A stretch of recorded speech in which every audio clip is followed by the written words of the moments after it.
When food feels safe, adverse childhood experiences, processed foods, and the comfort of consistency. By Adam Terpstra. For many people, food is nourishment.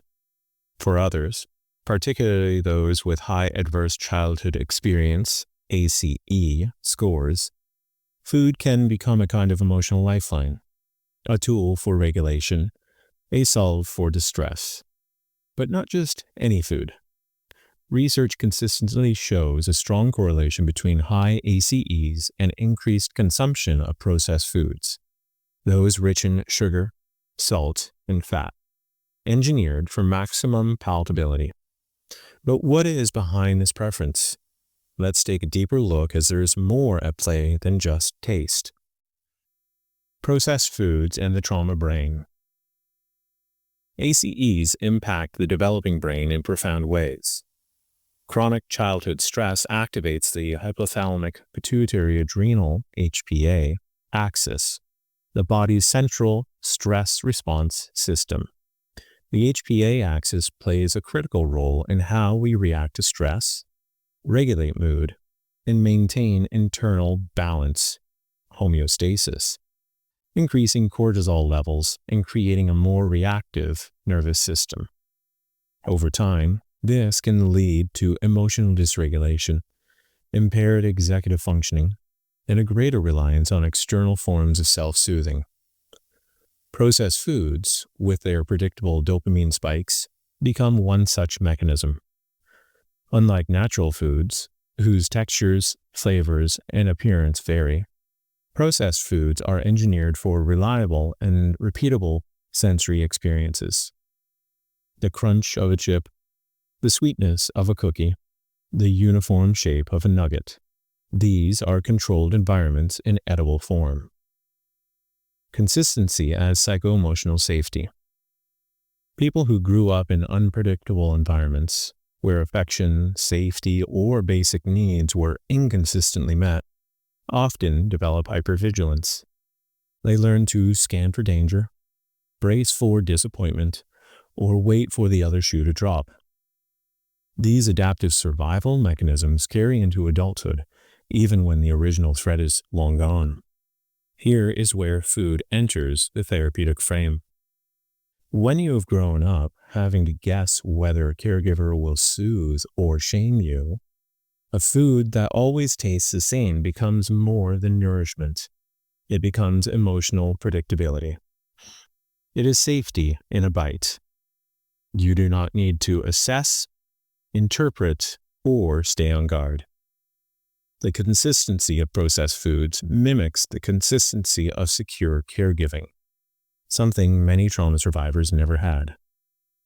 Contrast that with a handful of blueberries. Each one is slightly different. Some tart, some sweet, some mealy, some firm. For someone with a high ACE score, this variability may unconsciously trigger a sense of unpredictability, subtly echoing the chaotic or unstable dynamics of early life. Beyond willpower, compassionate understanding. It is easy to frame food choices in terms of willpower or education. But trauma-informed care asks us to go deeper. For many patients, the draw toward processed foods is not about poor choices. It is about relief. Relief from scanning, bracing, and anticipating. Relief from the internal chaos that remains when regulation was not co-developed in childhood. In therapy, we do not moralize these behaviors. Instead, we become curious. We explore the function of food within the patient's emotional ecosystem. We ask, what does this food provide you, emotionally or relationally? Where else in life do you see or avoid consistency? Can you feel the difference between foods that require vigilance and those that do not? From here, patients can begin to build new experiences of safety, not just through nutrition, but through consistent relationships, attuned therapeutic work, and a growing ability to regulate from within. Clinical takeaways for therapists. 1.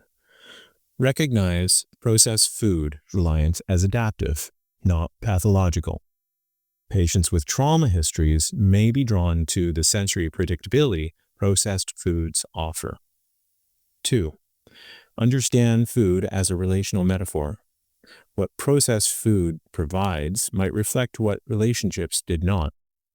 Consistency, predictability, reward. 3. Pace change gently.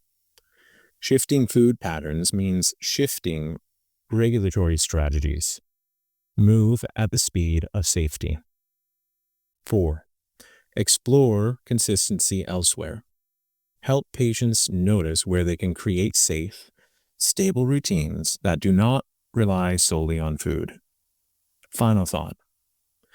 When we see food through a trauma-informed lens, we realize that healing is not just about what we eat. It is about why. That crunchy, sweet, perfectly shaped snack might be doing more than filling a stomach. It might be giving someone a rare and precious moment of not having to guess. And in a world where their nervous system has been trained to always guess wrong, that moment can feel like peace.